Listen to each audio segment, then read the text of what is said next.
and welcome everyone. My name is Solimar Salas. I'm the Vice President of Museum Content and Programming at the Museum of Latin American Art, MOLAA. We welcome you today, Wednesday, February 23rd, 2022, to this edition of MOLAA Zoom Project, in conversation with the artist Eugenia Vargas-Pereira, where MOLAA Chief Curator Gabriela Urtiaga will discuss with the artist her work and career. MOLAA also acknowledges the support of the Dwight Stewart Youth Fund, the Kenneth T. and Eileen L. Norris Foundation, the Miller Foundation, and the Arts Council for Long Beach for their constant support of the educational programs at MOLAA. In each chapter, the conversation with the artist and our MOLAA Chief Curator places the focus on a series of specific artworks which require a close inspection and deliberate process of contemplation and exploration, delving into the ideas surrounding the creation of the works, their sources of research and inspiration, in an effort to immerse ourselves in the world of the artists. In Chapter 18 of the MOLAA Zoom Project, we interview renowned artist Eugenia Vargas-Pereira, who lives and works in Chile. Born in Chillán, Chile, is a multidisciplinary artist for her photography, time-based installations and performances, based in Santiago, Chile and Tucson, USA. Her work has been exhibited in venues such as Bienal 12, Porto Alegre, Brasil, 2020, Radical Women, the Hammer Museum, PST LA in the United States of America, 2017, the LA Art Show in 2017, We the People, Casablanca Biennale, Mezquita Hassan, Morocco in 2016, Limitrofe, the 20th Biennial de Santa Cruz de la Sierra, Bolivia, in 2016. In 2003, she represented her country, Chile, at the 50th Venice Biennale, Dreams and Conflicts, and invited Santiago's Plaza de Armas stenopeic photographer Luis Maldonado to transport his street portrait studio and camera to the Giudecca Island. In 2011, her film Girls and Horses was featured in the exhibition Silence of the Beast at the Centre Pompidou in Paris. In Miami in 2000, she founded a low-frequency radio, talking head transmitters, THT, airing on FM to build a bridge between artist and community. THT Radio has transmitted directly from PST LA, the LA Art Show, We the People, the Casablanca Biennale, Newark's Miami Art Museum, the Museum Quartier in Vienna, Austria, Vienna Art Week, In Truth, Zendai Moma, Shanghai, China, among many others. Welcome all, and thank you for being with us. Now I'll let Gabriela Urtiaga, the MOLAA Chief Curator, take over for today. Thank you and enjoy. Thank you, Solimar, and all the MOLAA team. Hola, welcome to MOLAA. I hope you are well and safe, and thank you for joining us today. Hola, Eugenia, querida. Nice to see you. Thank you so much for speaking with us today. Thank you for having me. It's truly an honor to be here. Oh, Eugenia, speaking to you about my work. Oh, fabulous. It's a real honor to have you with us. Thank you so much. Eugenia, to start our conversation, tell us first how the pandemic has changed your life and your work as an artist. How did it affect or influence what you do in terms of thinking and creating art? I am thinking also that maybe in this special moment that you are preparing your book about your long career, that you have a lot of thoughts and you are revisiting ideas, concepts, right? Tell us a little more about that. Wow, that's a long question. Let's see if I can answer all of it. Well, the pandemic really has been an incredible time, created opportunities as well as painful times for almost the entire world. I mean, for the entire world, and everyone can really identify with anything that happens, either happy times, terrible times, because it's something that it has been so a flor de piel. I don't know how to translate that in English, but it has touched us, all of us. So in terms of my time as an artist during the pandemic, it's really been kind of like a welcoming time, as well as a lot of anxiety for the lack of job opportunities, the lack of, trying to find some kind of income. And so in that sense, it's been sweet times and bitter times. Mm-hmm. And as far as being in the studio, for in that sense, to be able to do work during the pandemic, it has been a good time for me. I've been able to produce bodies of work that they serve as exercise during the time when everything stopped, as well as to revisit older works and to do work that it has to do eventually actually has to do with the pandemic, and how I lived through that, and trying to like connecting with friends and speaking to them about how it's affected them. And everyone has had this very different experience. And in my case, it has been a good time in that sense, because I'm so used to being in my studio and being by myself. So in that sense, the pandemic wasn't a traumatic experience for me, because I'm always inside four walls. Mm-hmm. And dedicated to the work, but also created other things like missing your family, missing your friends, and having to move from one place geographically to one country to another one to be able to sustain a livelihood. So in that sense, also it's been very difficult times. And I traveled from one country to the next in the middle of the pandemic, and with no vaccines yet in sight. So it was a very scary time during that time, trying to go from one place to the next. And but apart from that, I think I would have to say one side has been a wonderful experience, and in other sense it's been very difficult, and feel very much for the people who have lost loved ones and friends and family. So in that sense, I hope it will go away soon, and we'll find a way how to defend ourselves from these terrible times. Yeah. And continue our normal life, normal in quotes. Yes, for sure. And thank you, Eugenia, for sharing your thought that you're feeling with us. And as one of the most remarkable and multidisciplinary artists, you highlight the woman identity, the feminine body, the environment, and the media culture of technology starting in the 70s. And from your beginnings, you were interested in art, but also in the liberation of women, correct? Could you tell us about your beginnings as an artist, and also your commitment with the feminist movement of that period? Yes. Well, okay, so it's a long story, but I will try to make it very concise, and so people can understand. When I was living in Chile, I was studying music. So then all of a sudden I find myself living in the United States for personal reasons. And this was before the terrible coup d'etat in Chile. This was in the late 60s, like 69.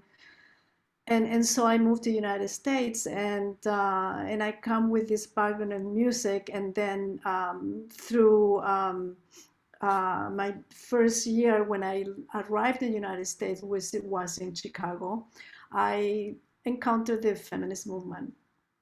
And to me, that was really an incredible discovery, because I was coming from a country, Chile, who was also at that moment in a very important transition politically. And we had a candidate, as probably who was from the left. And it was a president or a candidate who who was very much in touch with the population, of the entire population, and it was very much in favor of education and equal opportunity for many people, for everyone. And that was one of the brightest moments politically in my country. So, but when I left Chile and I come to the United States and I encountered this movement, and for me that was like, wow, this is the real revolution, because as much as I loved this candidate as a young woman and having ideas of what kind of a country I wanted to live, this one candidate was not mentioning me. And I realized that in most of his proposals as the president, it really, I really started figuring out, well, and none of those things I'm being represented as a woman. And then I said, well, okay, this is something that for me is like, it's something that I can identify with. And I can maybe reflect on my own place in society, coming from one country to the next. And at that point, I was learning the language, as I was getting to know the country. And then one day there was this call in the newspaper for a theater company, and they needed somebody. They were doing auditions to as an actor, no? And so I went there, but I grabbed my camera, and they told me they asked me if I was a photographer. And at that point, I was not thinking about, I was thinking maybe I should continue with music. And then these people saw me with the camera, these drama students saw me with this camera, and they told me, oh, are you a photographer? And I was kind of like startled by the question, and I said it in a very like insecure way, like my voice didn't come out, and I said, yes. Yes, but I'm very, very, very timid.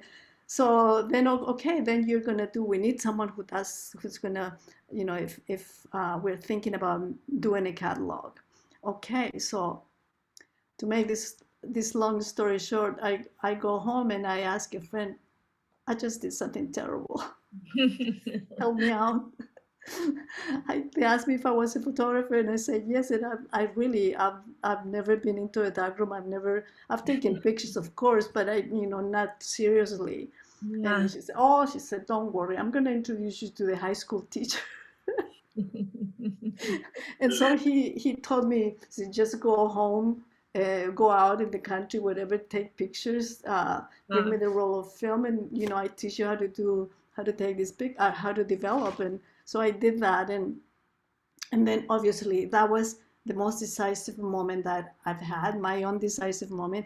When I got into this darkroom, that was truly magical. I mean, it's a cliche in the photography world, but it was truly magical. And then I went on and studied photography, and together with that knowledge and photography and the feminist movement, it was really the perfect combination for me to canalize and start learning in this new way of thinking about what is my place in society, what is the woman's place in society. And ever since then, feminism to me has been the only place, the only space where I have been able to articulate my own personal concerns, and also to view the world from this gender perspective. Is where everything fell into place, that of course, without the participation of women, we don't really have a democracy. It doesn't exist. It's like empty words. And ever since then, it has always been a place where I can articulate my preoccupations on anything, the environment, women's education. Ever since then, and the wonderful thing about the feminist as it is today is that it has been evolving and it will evolve more. It's not an static kind of a thought. It's a philosophy that continues to go forward with the way, because we know now that because of gender studies, gender is not binary. And so it's what I love about the gender concern is that gender is, we discover that there's other sexualities out there that we need to include, and we need to make them part of us. And this is the world over. So in that sense, even today, I think I still operate within this look of gender and dissidencies and and you start there. Amazing. Yeah. And Eugenia, at the same time, you are an artist that has had the opportunity to live and produce your body of work in different countries, right? Different cultures, different contexts, as a nomadic spirit, always looking for new experience. And I would like to put the focus in your first series of self-portrait, incorporating body and performance art, where you have created a stage design installation that serves as a backdrop to the action performed and directed by yourself in front of the camera. Yes. So on this series, it's not really one of my first series, but in this one particular series, it started back in 1977 in Mexico. And again, this has to do with a family visit in Mexico, as when I was telling you earlier about my this wonderful candidate that we had in the 1970s. So my family stays in Chile, and then during the coup d'etat in Chile, because my brother was very active in his in trying to make his presidency a success, so comes the coup d'etat, and my brother is a political exile, and all of a sudden, and of course, before that, everything was in chaos, and my brother disappears, and then all of a sudden, back in 1976, my brother is in a long list of the people who were going to be received by the Mexican government during that time.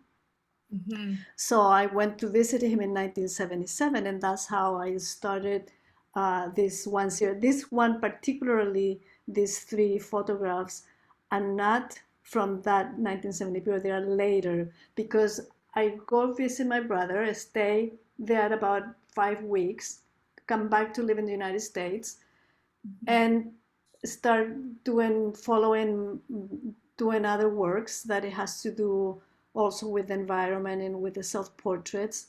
But I leave that, is sort of like, leave them to rest, and then 8 years later, after that first visit, it turns out that I get to go to live in Mexico City. So I retomé esta serie. I come back to this series again and start working, like following up to this one idea that I had with the landscape and the body. Yeah. I don't know if I answered your question.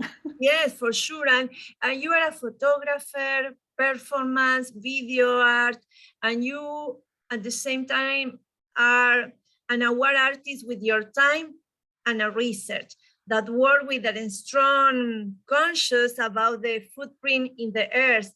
And tell us about the series that you create in Mexico. Okay. Yes, in título from 1977, 1919, yes. when you show your nude body covered in organic material to suggest ideas of life, environmentalists and feminists, because Eugenia, your body was and is a fundamental support for the production of your work in its poetic and political dimension. Yes, so these two photographs, the one on the upper right and then the one on the bottom, that one, those two were created in 1977, and then the one on the left, it was created in the 90s. And many of those in between, there's a series that is done in between those two dates. So, and yes, so I was thinking, all of this work also has to do with my own personal experience in childhood. I was educated in a Catholic school, and my parents sent me to this German nuns Catholic school. Mm-hmm. So, and I always, this is what really strict schools do to little children, like especially for me, is that when I was 7 years old, I decided that no, religion is not for me. All this, because it was a very repressive kind of education and very supported in how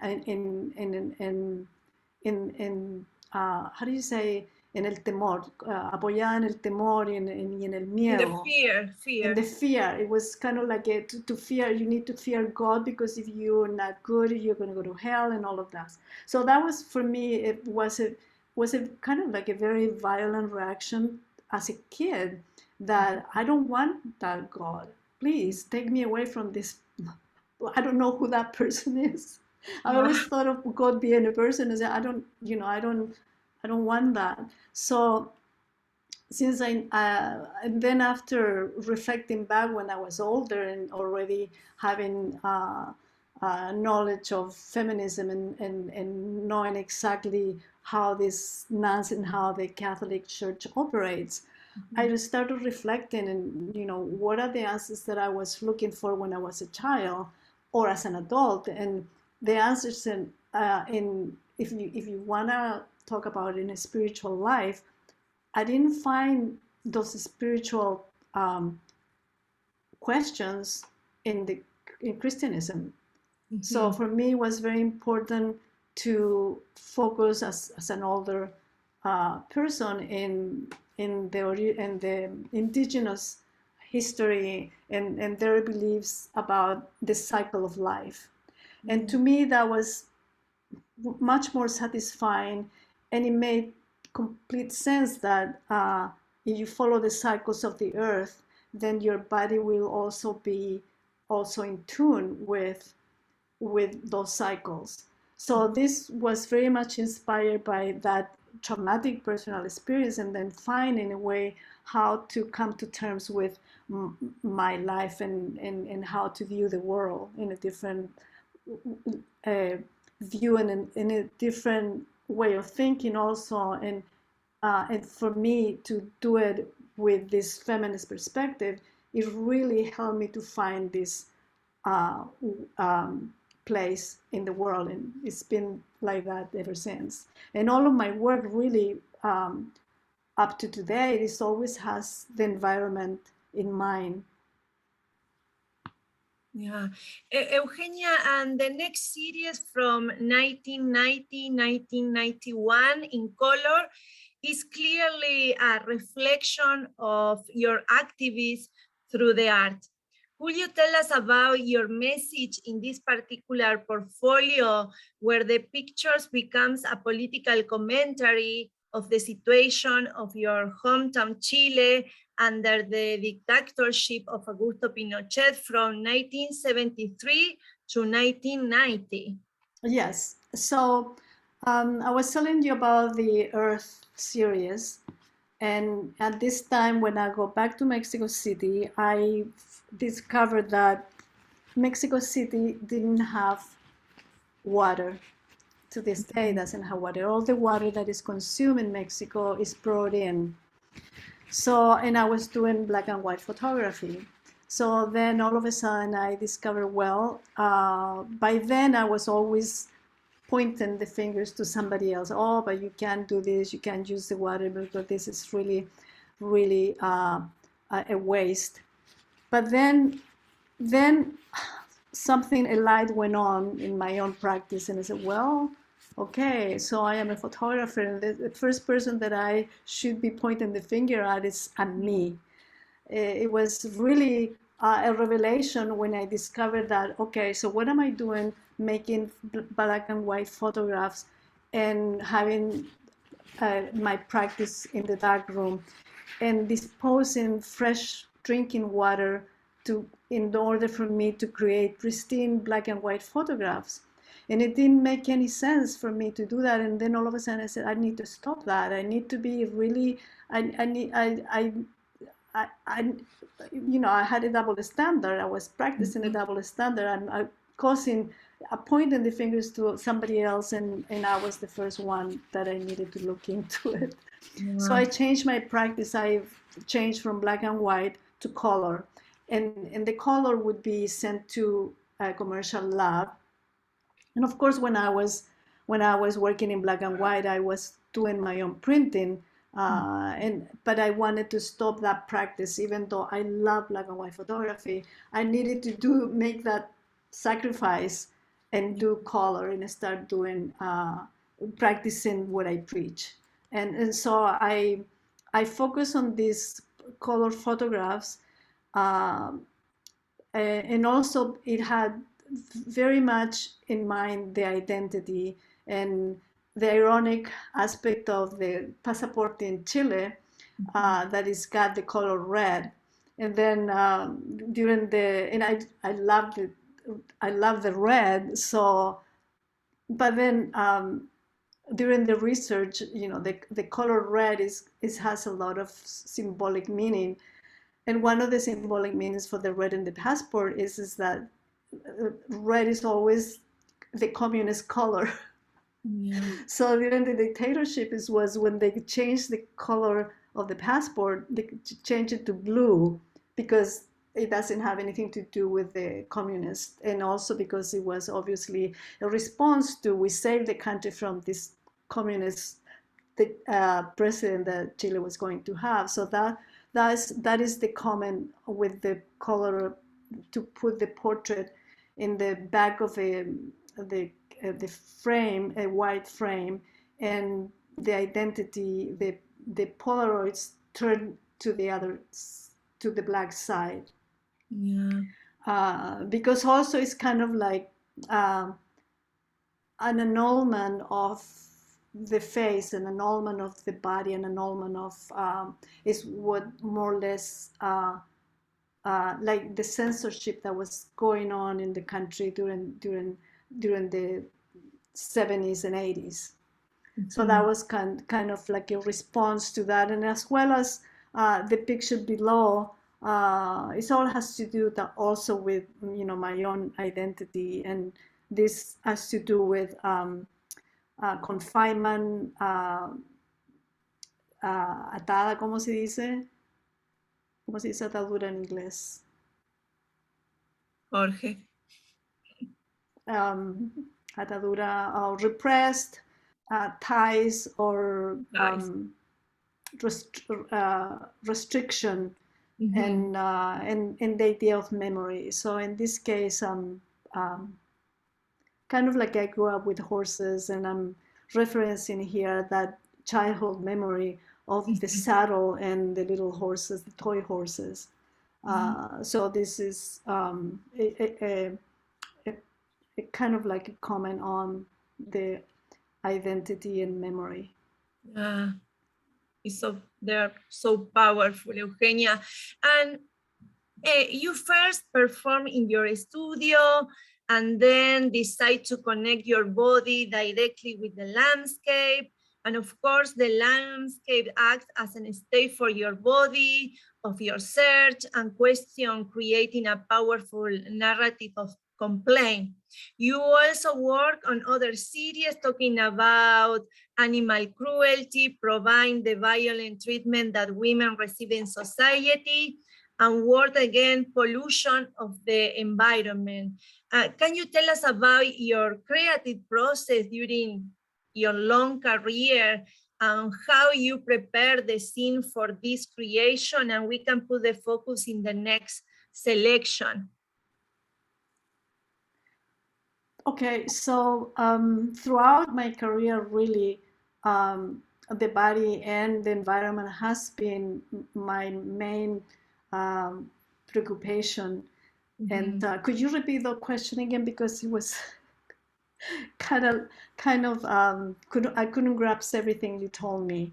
No, if you can tell us the process of the process of your creative narrative in your work, you know, that you put the focus in your body first, in your studio, and then you connect with the landscape, but also you create another scenes in your creation. If you can tell us a little more about your creative process. Okay, so I think it has to do with the idea that I displace myself. And it's something that no one makes me go. I choose that on my own. I displace myself. And then I, like, if you can have this image of uprooting, I tend to do this thing to myself that I uproot myself from a place. And I've done it so many times. So for me, I think probably the idea of the body here, it becomes my home. And from there, I articulate all these concerns that are universal on, you know, any place I go, it has problems with water, with degradation. And so the only place that I can hold on to is that what is the reason for us to be here? If it isn't like, maybe we should take a stand on what we have, and what is that we have that we're not taken care of. And to me, probably my displacement is probably my main drive to create work from whatever is available and whatever is happening. These photographs here are volume over volume, water over water, body, water. The books is a volume. The water bag is probably some kind of this is how a container where it will end, or it's going to get empty. That would be the proper word. Or the swimming pool, which is so popular and is something that I probably enjoy if I go into, but I very seldom go into them because I feel like, why human beings need to have swimming pools? What is this need of swimming in a pond, in a homemade pond with chlorified water? So this comment is about not really thinking about, because it's not water from a leftover water from somebody. This is potable water that is becoming so scarce, and this is not something that has been going on just now. It's been going on for at least 50 years, so that we are aware of. So this is a comment on our. It's a comment on luxury, what we call luxury. Although Arizona is also the same way. Most homes do have pools, and so that is a comment that I make on this waste of clean water. And Eugenia, the photography in your work is like an extension of your body, your mind. Can you talk a little more about your relationship with the camera, but also using your performance as an instrument for looking at the definition of your own identity, right? Because in different moments you mentioned that you grew up in an oppressive environment with a strong influence of Catholic religion. Everything was very restricted, especially for women. and we would like to know more through the next composition. Yes, so this is again addressing the idea of the elements, the water, earth, and it's a work that I did in Mexico while I lived in Mexico 12 years. So I did this body of work. And again, it has to do with our dependency on the environment, that without the earth, we're doomed. And we need to be taken care of it. And I mean, we need to change our attitudes towards the environment and what is important to us, consumer goods or the earth, or how do we go around this? And it's also a comment on, well, I usually speak for myself, but I think I would like to make it a little broader, that without our collaboration, I think I mean, I don't want to be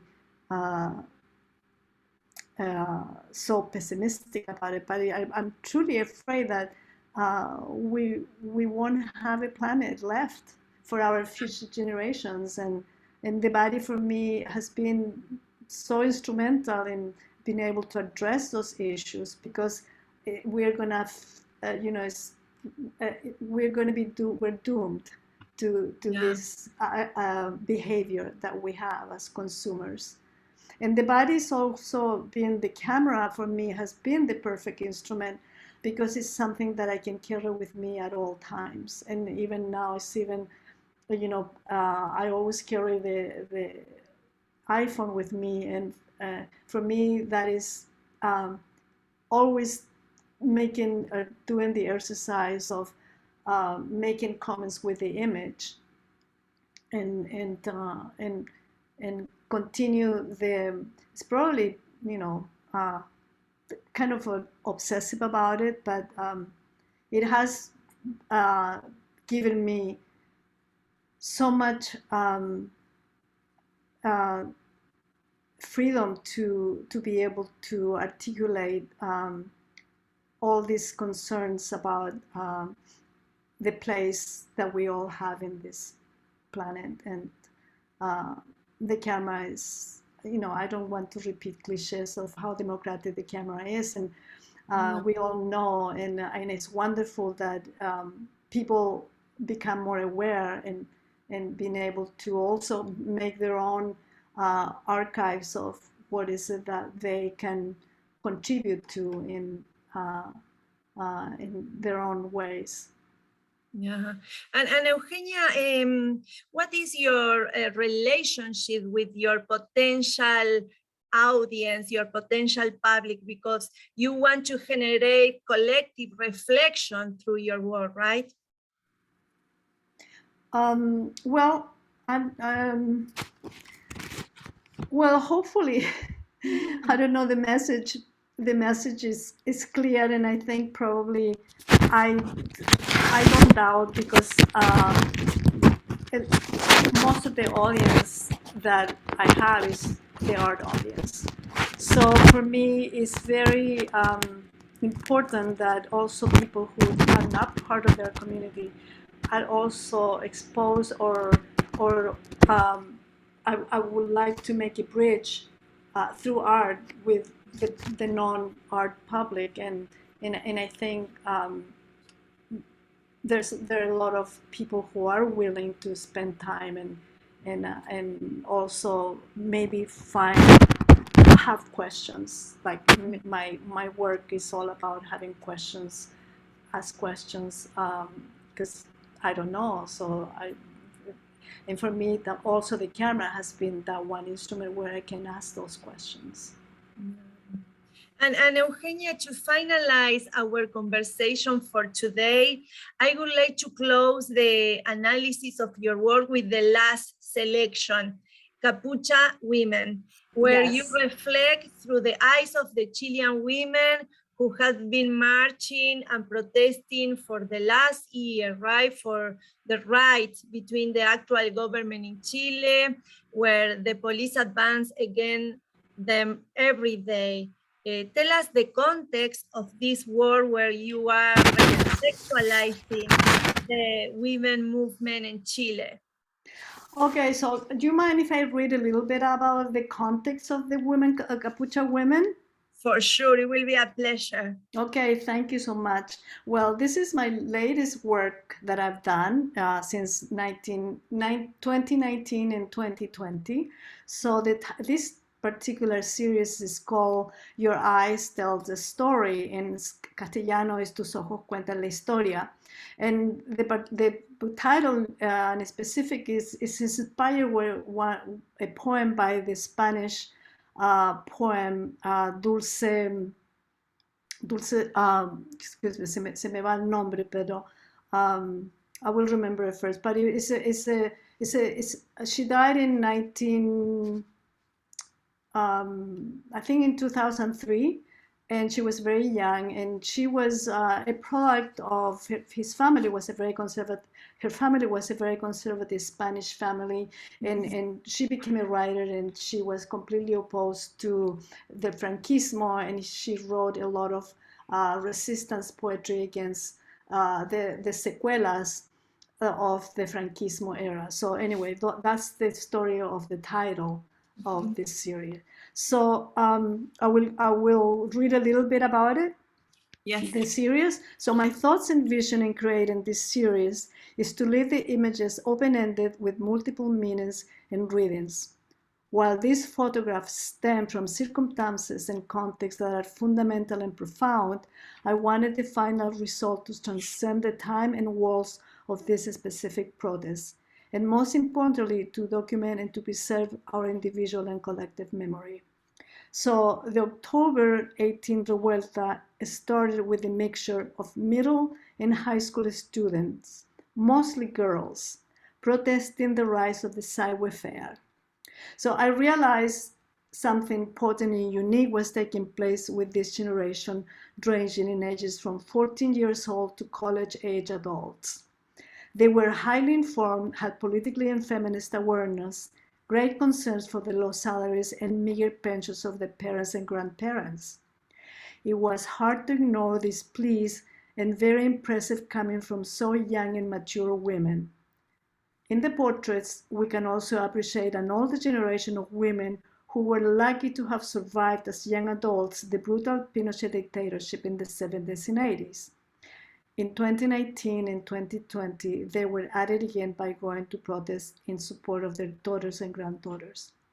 Okay, so to make this story short, the reason of the Capucha series is the Sebastián Piñera government wanted to create this law to criminalize anyone who covered their faces or wore anything that would make them to do bad things. And so they created this law to, you know, if you wore something on your head or any kind of hat, then you'll go to jail or they'll give you a high. So the women and all these young girls showed up one Friday night to this one march, because that was back in 2019 and 2020, every Friday. So they fill up this one plaza, everyone wearing capuchas. So, and to me, that was like an unbelievable sight, because I saw that these women were not only using the capuchas to protect their identity, but also to become very creative. And to me, all of a sudden, these capuchas sort of like made them epic. I mean, like they were like, oh my, wow, these are our real heroines. I need to photograph this. I need to make an archive, and so nobody will forget that these women are responsible for everything that is happening. Like, you know, now that we are writing a new constitution because of these young girls. And I thought that was incredible, this power, you know, all these kids that couldn't even vote, Now, because of them, we are writing a new constitution. It's going to be the most equal constitution in the world. There are 75 women and 75 men writing the constitution as we speak. So that's the genesis of these capuchas, and it was the most fun project. And I really, to me, if you ask me what this has to do with my older work, it creates continuity for me, and also I reflect myself in them. I see my reflection in them as a young woman myself. So I completely identify with, these are my heroines. Yeah, it's a work in progress, right? Yes, yeah. Well, I think I wanted to do 2,000. I was very ambitious, but I only got to do 200 and some, because soon after that the pandemic came, and this was the perfect tool for this right-wing president to send us home in the name of the pandemic. And the law disappeared because it didn't make any sense, because we had to put on a mask afterwards, so the law didn't do any good. Yeah, it's true. It's true. We're all of us using the mask. And wow, Eugenia, this is fabulous and so powerful. And thank you for your generosity, for opening up your studio to MOLAA. And we hope to see you soon. Oh, thank you so much. Yes, in person. Yes, That would be wonderful. Yes, thank you so much again for having me and listening to my work, and how I do my work, and I'm really touched by thinking about me. It was an honor, Eugenia. And thank you all of you for joining us today. See you in our next Zoom project with the Peruvian artist Ismael Randall Wicks. And thank you again, Eugenia. Thank you. Nos vemos pronto. Yes, take care. Thank you. Bye-bye. Thank you. Bye.